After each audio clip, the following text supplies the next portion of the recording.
신약성경 190면 사도행전 2장 43절에서 47절까지의 말씀입니다. 하나님의 말씀을 봉독하겠습니다.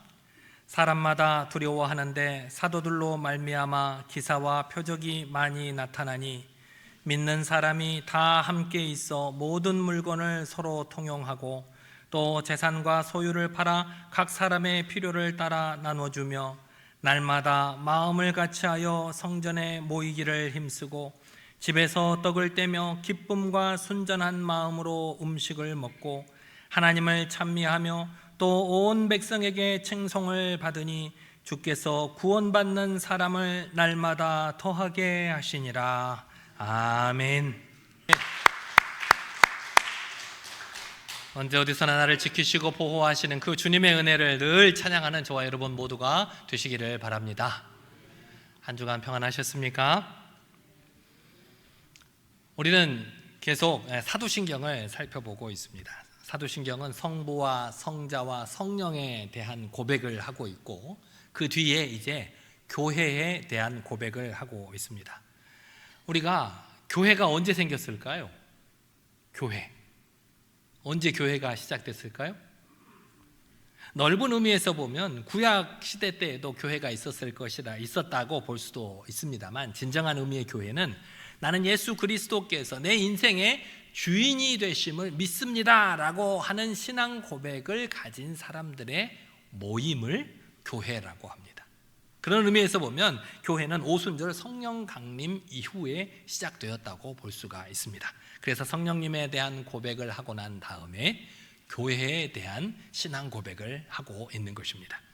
교회에 대한 신앙 고백을 한번 살펴보면 거룩한 공교회와 성도의 교제와 죄를 용서받는 것과 몸의 부활과 영생을 믿습니다 라고 교회에 대해서 고백을 하고 있는데 이것은 각각의 고백이 서로 연결되어 있는 것입니다. 실제로는 나는 거룩한 공교회를 믿습니다. 또 나는 성도의 교제를 믿습니다. 나는 죄를 용서받는 것을 믿습니다. 나는 몸의 부활을 믿습니다. 나는 영생을 믿습니다. 이렇게 각각 고백하는 것입니다. 오늘 그 중에서도 나는 거룩한 공교회와 성도의 교제를 믿습니다 라고 하는 부분을 한번 살펴보고자 합니다. 첫 번째로 나는 거룩한 공교회를 믿습니다 라고 우리가 고백을 하고 있는데 중세 카톨릭 교회가 교회를 우상화하고 절대화함으로써 교회가 그리스도 중심이 되지 않는다, 성경적이지 않다라고 해서 종교개혁자들이 그에 반발을 해서 종교개혁을 일으켜서 우리 개신교를 만들어내었습니다. 카톨릭 교회처럼, 그런데 그 카톨릭 교회처럼 나는 거룩한 공교회를 믿습니다 라고 하는 신앙 고백은 우리 개신교의 입장에서 보면 아주 조심스러운 고백입니다.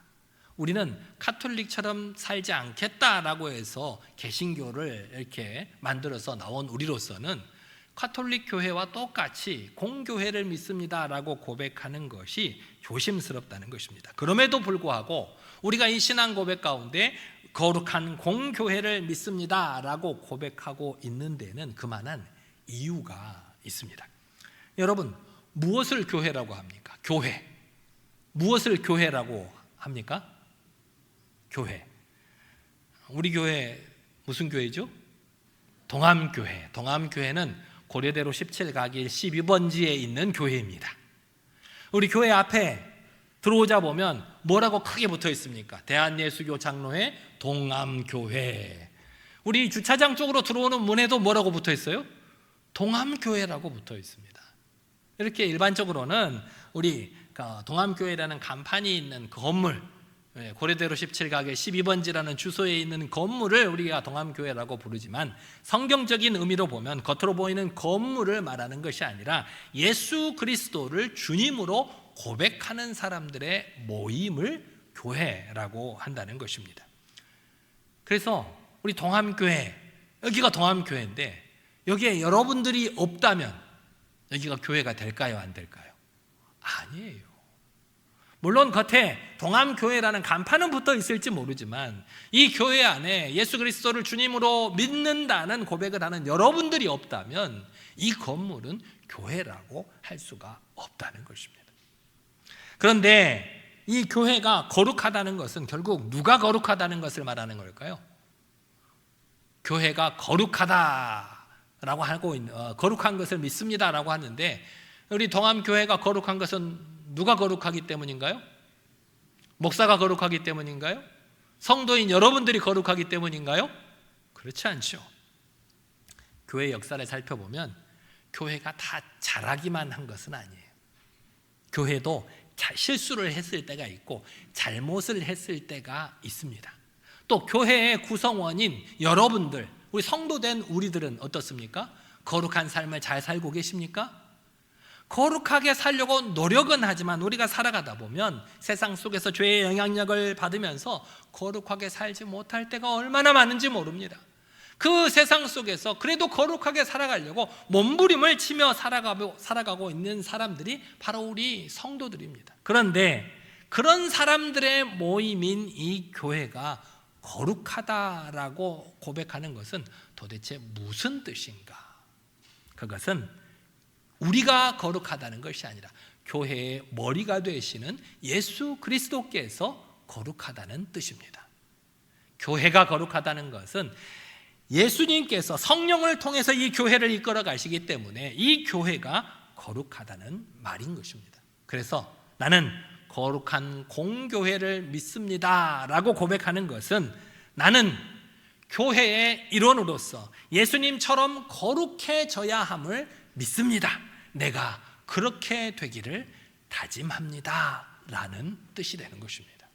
앞으로 여러분들 이 신앙 고백을 하실 때 이런 마음으로 고백하시기를 바랍니다. 여기서 거룩하다라고 하는 것은 우리가 하나님의 백성으로 부르심을 받았기 때문에 세상과는 구별된 가치와 방식으로 살아간다는 것을 우리가 거룩하다는 것입니다. 여러분은 거룩하십니까? 여러분이 뭘 보고 내가 거룩하구나 라고 생각이 드십니까? 여름이 물론 다 이제 한풀 꺾여서 가고 있습니다만 이 무더운 여름 주말에 산으로 둘러 놀러 가지 않고 집에서 편안하게 쉬지 않고 가장 먼저 단장을 하시고 이렇게 주님의 성전으로 나와서 예배드리는 여러분들이 바로 거룩한 것입니다. 일주일 동안 세상 속에 살면서 세상 사람들과는 다른 가치관과 다른 직업 윤리를 가지고 하나님의 백성답게 살아가는 것이 바로 거룩한 것입니다. 여러분 모두가 세상 가운데 한 주간 살아가면서 각자 가정에서, 동네에서, 각자 직장에서 살아가지만 그곳에서 세상 사람들과 똑같이 살아가지 않고 다른 생각, 다른 마음, 다른 윤리적 가치관을 가지고 살아가는 것이 바로 거룩하다는 것입니다. 아침에 일어나서 말씀을 읽고 말씀을 쓰고 기도함으로 하루를 시작하는 것이 거룩한 것입니다. 물질을 숭배하는, 물질이 최고라고 여기는 저 세상 항복판에 살면서 열심히 여러분도 일을 해서 돈을 벌고 있죠.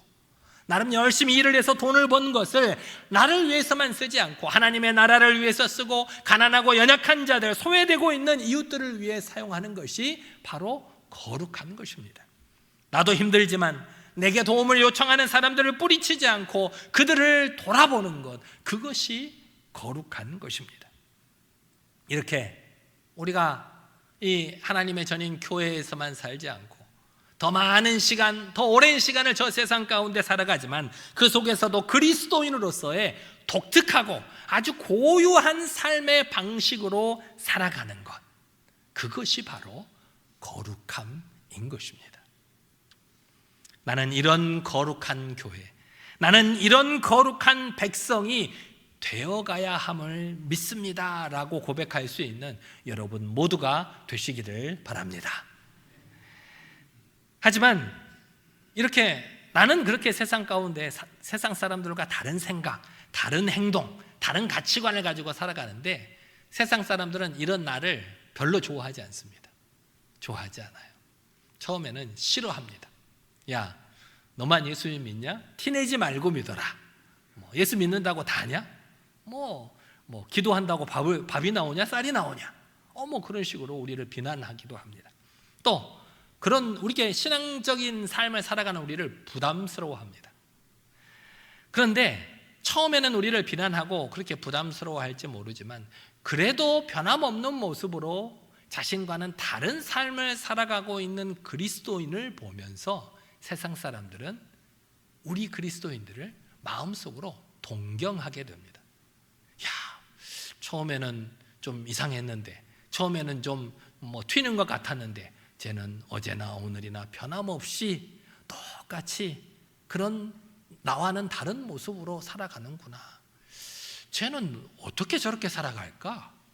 나는 자존심 상해서 저렇게 못 살겠던데, 나는 마음 아파서 저렇게 못 살겠던데, 나는 손해보고 못 살겠는데 쟤는 왜 손해보는 것 같은데도, 나보다 가진 것이 적은 것 같은데도 저렇게 평안하고 행복한 얼굴로 꾸준하게 살아가는 것일까 궁금해합니다. 그리고 그런 삶을 살아가는 그들을 동경합니다. 그리고 마지막에는 그런 삶을 보면서 자기가 자기 자신의 삶을 부끄러워하고 자신도 그렇게 살아가고 싶어 합니다. 그래서 그 사람에게 묻고 그래서 교회를 찾아오게 된다는 것입니다. 이렇게 교회와 성도들의 거룩함이 세상 사람들을 감동시키는 것입니다. 요즘 왜 세상 사람들은 그리스도인에 대해서 그렇게 비판적일까요? 왜냐하면 그리스도인에 대한 기대가 있기 때문입니다. 그리스도인이라면 이렇게 살아가야 한다는 자신들만의 기대가 있는데 우리 그리스도인들이 그 기대를 충족시켜주지 못하기 때문에 더욱 비난을 받는 것입니다. 그런데 그 가운데서도 하나님의 말씀대로 자신들과 다른 가치관과 사고방식으로 꾸준하게 살아가는 사람들을 보면서 그들을 동경하고 그들을 따라가고 싶어 한다는 겁니다. 이것이 바로 전도입니다. 우리가 전도하기가 얼마나 어렵습니까? 한 사람을 주님의 전으로 인도한다는 것이 정말 어려운 일인데 여러분이 저 세상 가운데에서 하나님의 백성다운 삶의 모습으로 살아가기만 하는 것 자체가 전도가 될 수 있다는 것입니다.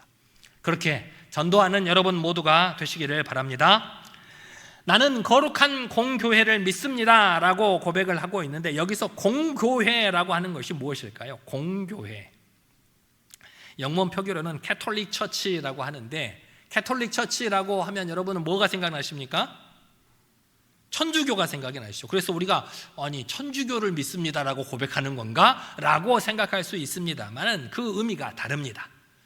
그래서 우리 개신교에서는 이 천주교와의 의미가 혼동되는 것을 피하기 위해서 이 캐톨릭 처치라고 하는 부분을 유니버설 처치라고 번역하기도 합니다. 그러면 이 캐톨릭 처치, 공교회라고 하는 것의 뜻이 뭘까요? 공교회, 그것이 보편적인 교회라는 뜻입니다. 다시 말해서 세상 누구나 들어올 수 있는 교회를 공교회라고 합니다. 우리 가끔 전도를 하다 보면 가족 가운데 믿지 않는 분들이 계셔서 가끔 신방을 가서 전도해서 교회 한번 나오시죠 라고 하면 이렇게 교회 안 나오시는 분들이 뭐라고 하냐면 제가 아직 담배를 못 끊어서 교회 가기가, 제가 아직 술을 못 끊어서 교회를 못 가겠습니다. 제가 담배 끊고 술 끊으면 제가 교회 나가겠습니다. 그렇게 말씀하시는 분들이 꽤 있어요. 담배를 피우고 술을 마시면 교회를 가면 안 된다는 그런 생각이 있으신가 봐요. 괜찮아요. 다니다가 끊으시면 되죠. 오시라고 언제든지 하는데 어려워하십니다. 눈치를 봅니다. 의외로 우리 믿는 사람들도 우리 교회 신앙생활을 하면서 교회 신앙생활 같이 하는 사람들을 좀 구별하는 성향이 있습니다. 어느 교회나 그 교회만의 벽이 있습니다. 누군가 우리가 다 보편적인 교회, 공교회니까 누구나 우리 교회 와서 예배드립니다, 우리 공교회 같은 형제 자매입니다 라고 하면서도 새로 들어온 사람들이 그 교회의 가족으로 받아들이는 데는 상당한 시간이 걸립니다. 약간은 좀 텃세를 부린다고나 할까요? 그런 것들이 없지 않아 분명히 있습니다. 여러분들은 어떠십니까? 누구나 다 교회에 들어와도 될까요? 네? 술 마시는 사람이 술 냄새 풀풀 풍기면서 예배 드리겠다고 저기 앉아 있어도 될까요? 왜 대답이 없으세요? 그래도 되죠 뭐. 제가 이전에 다니던 교회에서는 실제로 그런 친구가 있었습니다. 이상하게 이 친구가 알고 보니까 저보다 한 서너 살 어린 친구인데 술만 마시면 교회를 와요. 평소에는 안 와. 금요 기도 때 술만 마시면 교회 와요. 제일 뒷자리에 앉아서 찬양을 막 부르고 약간의 좀 술 마셨으니까 좀 제정신이 아니니까 막 이렇게 큰 소리로 내죠. 그러면 제가 얼른 가서 데리고 나옵니다. 뭐 한두 번이 아니라서 야 이리 나와. 그래서 밑에 소예배실에 가서 너 왜 술만 마시면 교회 오니? 그러면 목사님 이 찬양을 불러주세요. 이 찬양 듣고 싶어요. 자기가 좋아하는 찬양도 있어요. 그럼 또 제가 불러줘요. 불러주고 또 기도도 해주고 우리 거기서 시끄럽게 하면 다른 사람 예배 방해되니까 나랑 여기서 저기 소예배실에서 예배 드리자 뭐 그렇게 하고 있는데 또 부인이 전화가 와요. 어디 있느냐고 전화 오면 지금 교회에 있습니다. 제가 대신 대답했지만 왜 또 교회 가서 방해를 하고 있냐고. 근데 그 친구는 이상하게 술만 마시면 교회를 와요. 받아줘야 될까요? 말아야 될까요? 조용히 이렇게 격리시켜서 받아줘야겠죠. 교회는 누구나 들어올 수 있는 곳입니다. 어떤 마음을 가진 사람도, 어떤 죄를 가진 사람도, 어떤 질병을 가진 사람도 들어와서 예배 드릴 수 있는 교회가 바로 공교회라고 하는 것입니다. 그럼에도 불구하고 우리는 각자의 기준이 있습니다. 저 사람은 우리와 같이 예배 드릴 수 없어. 저 사람은 나와 같은 자리에서 예배 드릴 수 없어. 그런 우리만의 경계를 가지고 있다는 것입니다. 하지만 주님께서는 그렇게 말씀하지 않으셨습니다. 교회 안에는 유대인이나 헬라인이나 종이나 자유자나 남자나 여자나 모두 다 평등하다고 말씀하셨습니다. 남녀노소의 차별이 없고 인종의 차이나 계급의 차이가 없는 곳이 교회입니다. 다만 한 가지 조건, 주는 그리스도시요 살아계신 하나님의 아들이라고 하는 이 진실된 고백, 이 공통의 신앙 고백만 있다면 이 고백 안에서 우리 모두가 다 주님의 자녀임을 믿는 여러분 모두가 되시기를 바랍니다. 이것이 나는 공교회를 믿습니다 라고 하는 신앙 고백입니다. 전북 김제에 가면 기역자 교회로 유명한 금산교회가 있습니다. 기역자 교회입니다. 우리도 본당이 이렇게 보면 기역자죠.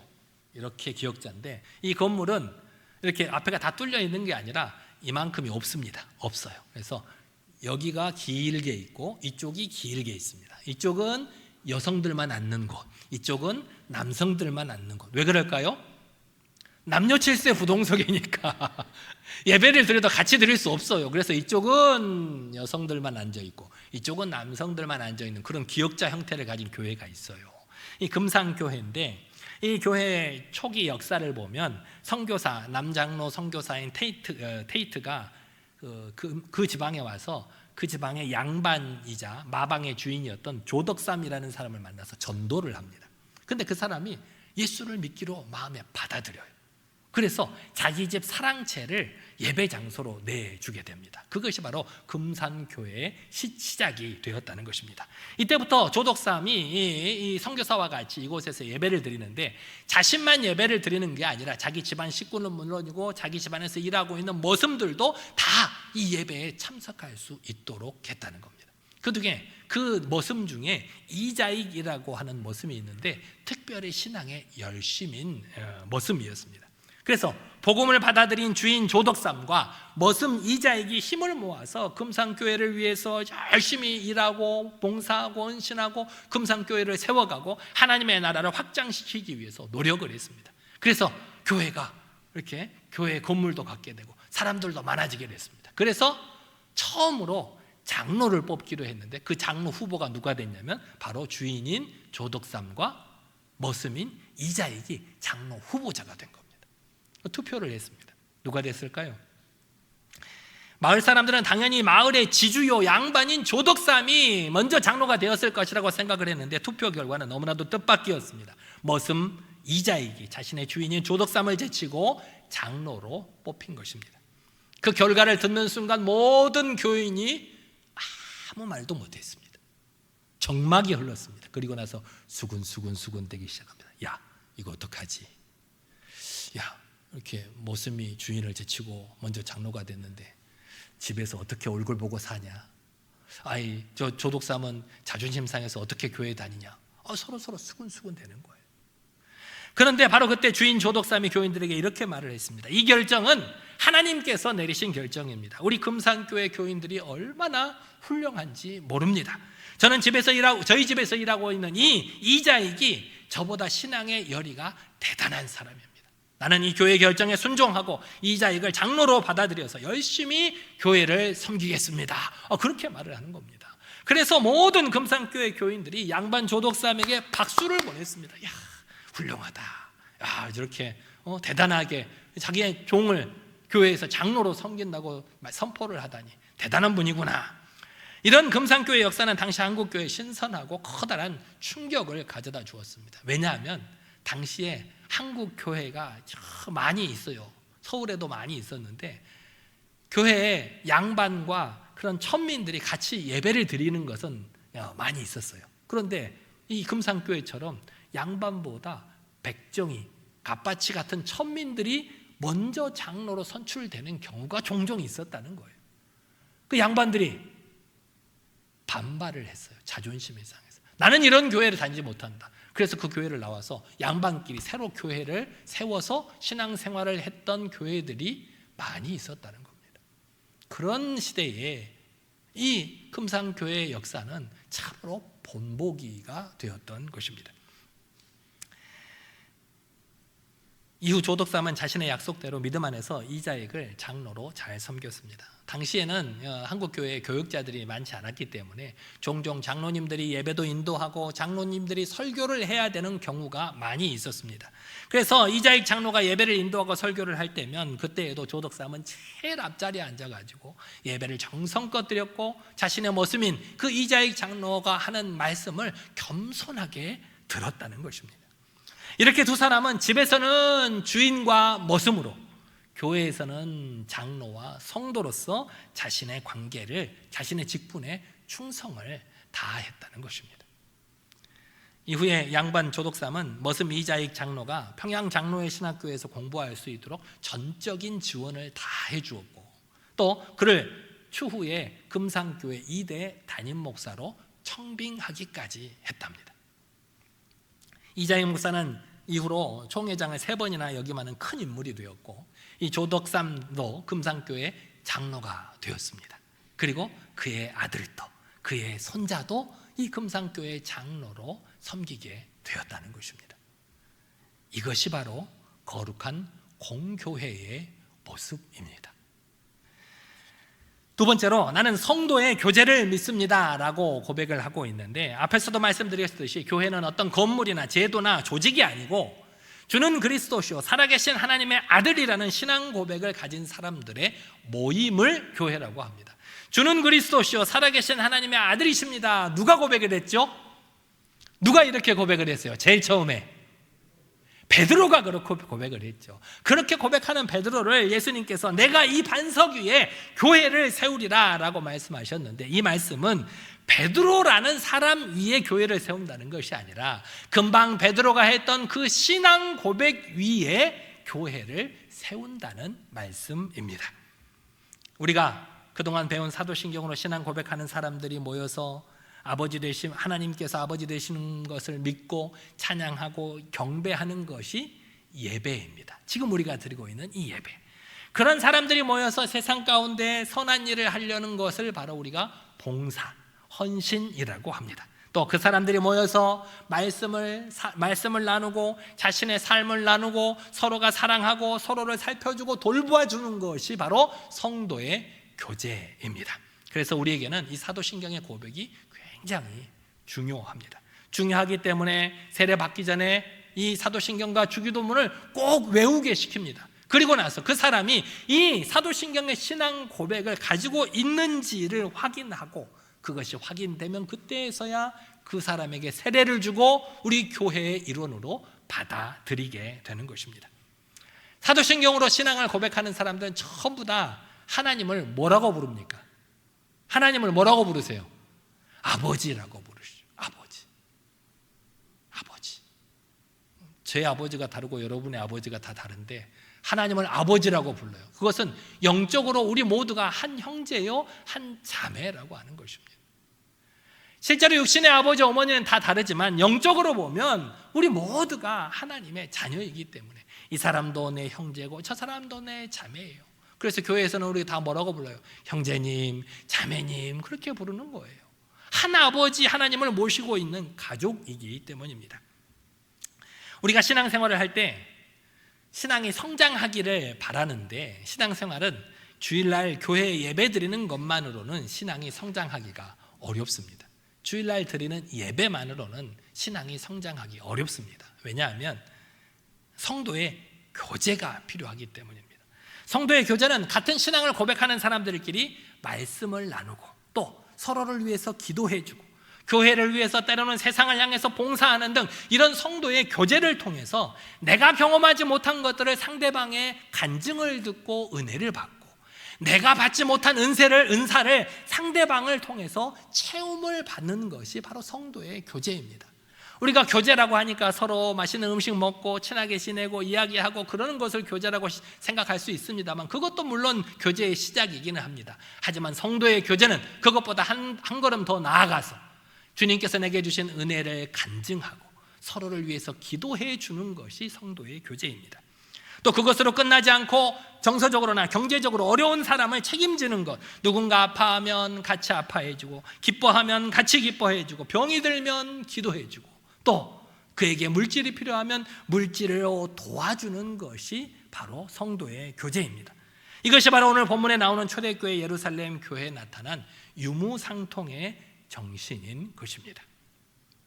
오늘 본문 말씀을 보면 사도행전 2장 44절부터 47절 말씀을 같이 한번 읽어보실까요? 44절부터 읽겠습니다. 시작. 믿는 사람이 다 함께 있어 모든 물건을 서로 통용하고 또 재산과 소유를 팔아 각 사람의 필요를 따라 나눠주며 날마다 마음을 같이하여 성전에 모이기를 힘쓰고 집에서 떡을 떼며 기쁨과 순전한 마음으로 음식을 먹고 하나님을 찬미하며 또 온 백성에게 칭송을 받으니 주께서 구원받은 사람을 날마다 더하게 하시니라. 초대교회 때는 굉장히 박해를 받았던 때입니다. 그래서 때로는 집도 없이 절도 없이 동굴 속에서 살아야 했던 가난, 한 끼 먹을 것이 없이 살아야 했던 그리스도인들이 많았다는 겁니다. 그런데 그나마 좀 나은 생활을 했던 사람들이 그 사람들을 위해서 자신의 것들을 나누며 살았다는 겁니다. 자신의 재산을 팔아서 교회에 그것을 드렸고 교회가 그것을 모든 성도들에게 공평하게 나누어주는 그런 유무상통의 삶을 살았다는 겁니다. 어떻게 그런 삶을 살아갈 수 있을까요? 교회가 공교회임을 믿고 성도의 교제를 통해 내 옆에 있는 이 형제 자매가 나의 친형제 자매는 아니지만 하나님 아버지를 섬기고 있는 나의 형제요 나의 아버지라는 것을 믿었기 때문입니다. 그래서 그들이 어렵고 고통받고 핍박받는 삶을 살고 있을 때 그들을 위해서 무엇인가를 해주고 싶어 하는 마음이 저절로 생겼다는 겁니다. 이것이 바로 성령의 역사요, 이것이 바로 나는 성도의 교제를 믿습니다라고 하는 고백의 의미인 것입니다. 여러분, 세상 나가서 한 주간을 살면서 이렇게 다시 한번 여러분의 삶을 돌아보시기를 바랍니다. 나는 거룩한 공교회의 일원으로 점점 더 거룩해지고 있는가? 나는 지난주보다 이번 주에 좀 더 거룩한 삶을 살아가고 있는가? 나는 주변 성도들과 어떤 아름다운 교제를 나누고 있는가? 나를 통해서 희망과 소망이 넘치고 있는가? 스스로의 삶을 되돌아보시고 다시 한번 결단할 수 있는 여러분 모두가 되시기를 바랍니다. 오직 예수 그리스도만을 내 인생의 주인으로 삼겠다는 이 신앙 고백 위에 모인 거룩한 이 공교회를 통해 또 그 교회 안에 있는 하나님의 거룩한 백성들, 성도들과의 아름다운 교제를 통해서 우리의 신앙을 더욱더 굳건하게 세워나갈 수 있는 저와 여러분 모두가 되시기를 간절히 기도합니다. 기도하겠습니다. 하나님, 거룩한 예수님을 본받지 못했음을 회개합니다. 하나님, 성도들과의 아름다운 교제를 나누지 못했음을 회개합니다. 이제는 주님을 본받아 거룩한 공교회를 이루도록 아름다운 성도의 교제를 통해 세상 속에서도 구별된 성도가 될 수 있도록 인도해 달라고 우리 다 같이 한 목소리로 간절히 기도하겠습니다. 능력이 하나님 아버지, 어리석고 부족한 우리를 주님의 말씀으로 깨우쳐 주심에 감사를 드립니다. 아버지 하나님, 우리를 거룩한 공교회의 일원으로 받아주심에 감사를 드립니다. 내가 더욱더 거룩한 백성으로 살아갈 수 있도록 붙들어 주시옵소서. 나는 주변 사람들과 어떤 아름다운 교제를 나누고 있는지 나 스스로의 삶을 돌아볼 수 있도록 인도하여 주시옵소서. 주님을 믿는다 하면서도 거룩한 예수님을 매일매일 본받지 못했음을 회개합니다. 성도들과의 아름다운 교제를 통해서 하나님 나라의 확장을 위해 노력하지 못했음을 회개합니다. 이제는 주님을 본받아 거룩한 공교회를 이루도록 아름다운 성도의 교제를 통해서 저 세상 속에서도 구별된 하나님의 백성으로 살아갈 수 있도록 우리를 인도하여 주시옵소서. 주께서 믿으시고 인도하여 주시옵소서. 거룩하신 하나님, 70여 년 전에 세워주신 우리 동암교회가 거룩한 교회요 보편적인 공교회임을 믿습니다. 우리는 예수 그리스도를 구주로 고백하는 형제요 자매이며 하나님을 나의 아버지로 믿는 한 가족인 것을 믿습니다. 그동안 거룩한 예수님을 본받지 못했음을 회개하며 성도들과 아름다운 교제를 나누지 못했음을 회개하오니 용서하여 주시옵소서. 이제는 주님을 더 본받아 더욱 거룩한 성도, 더욱 거룩한 교회 공동체를 이루어 갈 수 있도록 저 세상 속에서도 세상과 구별된 그리스도인으로서의 삶을 살아갈 수 있도록 우리를 인도하여 주시옵소서. 예수님 이름으로 기도드리옵나이다. 아멘.